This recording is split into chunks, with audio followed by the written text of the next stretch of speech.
Despidos de Tim Ponce. Noche del 31 de diciembre de 1996. En mi caso, nada para festejar. El día anterior, la empresa láctea, sin expresar motivo formal de causa, había procedido a despedir a 13 trabajadores por plegarse a la medida de fuerza del día 26 de diciembre dispuesta por la Confederación General del Trabajo. En realidad, la dirección de la cooperativa láctea había elegido entre todos los trabajadores que dependían de la filial gremial de Atilra Sunchales, que habían realizado la huelga, a 13 valiosos afiliados cercanos al sindicato para despedirlos. La compañía láctea, aunque en jurisdicción cordobesa, ya contaba con antecedentes de directivos de relaciones incestuosas con la dictadura cívico-militar argentina. Posiblemente se pueda llegar a decir que estos trabajadores despedidos solo tuvieron más suerte que los compañeros Pedro Antonio Juárez, Claudio Roberto Nardini, Oscar José Dominici, Juan Carlos Galván, Pablo Daniel Ortman y Raúl Antonio Casol, los que directamente fueron desaparecidos durante la larga, trágica y oscura noche que envolvió a nuestro país en la década del 70. Los despidos fueron un mensaje enviado a los demás como una forma de demostrarles lo que les pasaría a aquellas y a aquellos si continuaban adhiriendo a este tipo de prácticas. En un Estado de Derecho, la huelga constituye una herramienta fundamental con que cuentan las y los trabajadores para preservar sus garantías laborales. Incluso en el caso específico del Estado argentino, este derecho reviste rango constitucional. El problema real es que en los regímenes neoliberales o totalitarios jamás están garantizados esos derechos. A pesar de que la intimidación, las amenazas y los despidos constituyen una grave violación de las garantías laborales, en la práctica, estos métodos extorsivos son muy utilizados por este tipo de gobiernos. Un detalle: en nuestra organización sindical, nosotros éramos los únicos que parábamos en el ámbito de todo el país. Aquel Consejo Directivo Nacional de Atilra, para no quedar mal con la cúpula de la CGT, sacó un comunicado diciendo que nuestra organización adhería a la medida, pero por cuerda separada se llamaba a los secretarios generales de confianza de las distintas filiales del país para decirles que no parasen, en una clara demostración de connivencia entre la dirigencia del sindicato con los empresarios y el gobierno pseudo-peronista de entonces. Vale también aclarar que aquella cúpula dirigencial de la CGT, como ha ocurrido tantas veces con una parte del movimiento obrero organizado de nuestro país, fue absolutamente condescendiente con aquel gobierno del tristemente célebre personaje de Anillaco, que conculcó derechos esenciales a las mujeres y a los hombres del trabajo. Las medidas de fuerza que lanzaba eran tibias si las comparamos con la agresión que recibían las conquistas laborales, y muchas veces eran nada más que por compromiso o por presión de las mismas bases.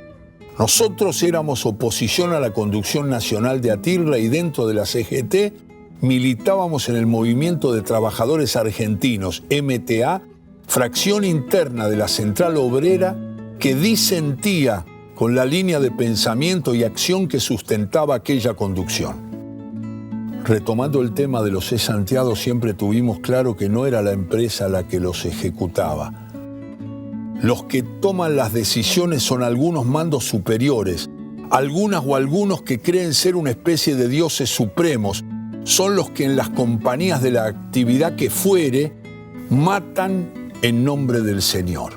Recuerdo como si fuese hoy lo que en soledad pensé en aquel amargo momento. Hijos de puta, vamos a hacerles pagar el precio de sus decisiones por las cuales arrojaron a 13 familias a la calle. La única manera de no gastar la suela de los zapatos es vivir arrodillados. Había llegado la hora de que el sindicato, con los dirigentes a la cabeza, se pusiera de pie o se arrodillara para siempre. Nos pusimos de pie. Hacía ya un tiempo que entre los integrantes de la comisión directiva nos habíamos juramentado correr los riesgos que fueran necesarios con tal de preservar los derechos y conquistas de las y los trabajadores. No buscábamos ni esperábamos devolución de gratitud alguna de parte de las y los afiliados. Ellos no tenían por qué enterarse de los riesgos a tomar. Este camino por el que decidimos transitar también nos marcaría hacia adentro, haría que nos conociésemos a nosotros mismos, saber quién era quién. Teníamos un par de integrantes en la comisión directiva que soplaban mal hacia afuera.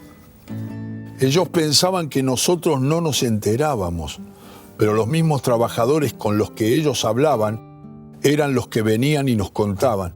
Mirá que Mengano dice que desde la comisión directiva no se hace nada. O fíjense que Sutano dice que la comisión está entregada, que no pone huevos. El cambio de paradigma en la corriente de pensamiento y fundamentalmente de la acción en la comisión directiva ya se había dado un tiempo antes. El despido de los 13 compañeros fue solo el detonante de una bomba que estaba a punto de estallar. Desde aquel momento, a partir de algunas acciones ejemplificadoras que un reducido grupo decidimos llevar adelante, pude saber quién me acompañaría hasta la puerta del cementerio, como así también quién ingresaría conmigo al mismo e incluso quién ni siquiera tomaría una manija del féretro. Solo el que toma riesgos o cae en desgracia puede medir los parámetros de amistad o lealtad que le serán consecuentes siempre, pase lo que pase. En época de abundancia los amigos suelen sobrarnos. Es muy fácil cosechar flores en primavera. El general decía, la única verdad es la realidad, y la realidad nos demostró que aquel viejo dirigente, aquel que solía autoelogiarse, el que sabía relatarnos a los más jóvenes de entonces sus actos de arrojo y valor, no dio la talla en esa oportunidad cuando las circunstancias lo pusieron a prueba. Siempre sospechamos de él, pero a partir de ese momento supimos realmente cómo era. Incluso más adelante daría una muestra contundente de su naturaleza tóxica. Y este no era un viejo dirigente, era un dirigente viejo, enfermo de egocentrismo, con ambiciones que superaban su propia mediocridad. Los vinos pueden mejorar con los años solo si la cepa con la que están hechos es buena. Con las personas pasa exactamente lo mismo. El tipo era de mala cepa y con los años, como pasa con los vinos, empeoró. No digo que no hubo otros compañeros que también desistieron de asumir riesgos, porque claro que los hubo. Pero lo de ellos fue digno, pues vivieron con frustración y dolor el hecho de no poder acompañar en todo. Además, hay que destacarles algo muy importante. Nunca hablaron mal hacia afuera. Mis respetos hacia ellos, por la transparencia, la lealtad y la sinceridad demostrada. El despido de los 13 compañeros marcó un punto de inflexión en la relación entre la comisión directiva y las autoridades de la empresa. Pasaron muchos años para que la relación se reconstituyera. Fue una época negativa, signada por los desencuentros, una época que, sin embargo, formó parte de nuestro aprendizaje. Doloroso quizá, pero aprendizaje al fin. Siempre supimos que cuantos más miembros participan activamente de las acciones que se llevan a cabo desde un sindicato que permanentemente sufre los embates de aquellos que no quieren resignar sus privilegios, es mucho mejor. Pero a partir de aquellas desgraciadas circunstancias vividas, nos dimos cuenta también que cuando eso no es posible, unas o unos pocos, si se lo proponen arriesgando, pueden hacer mucho, mucho por los demás.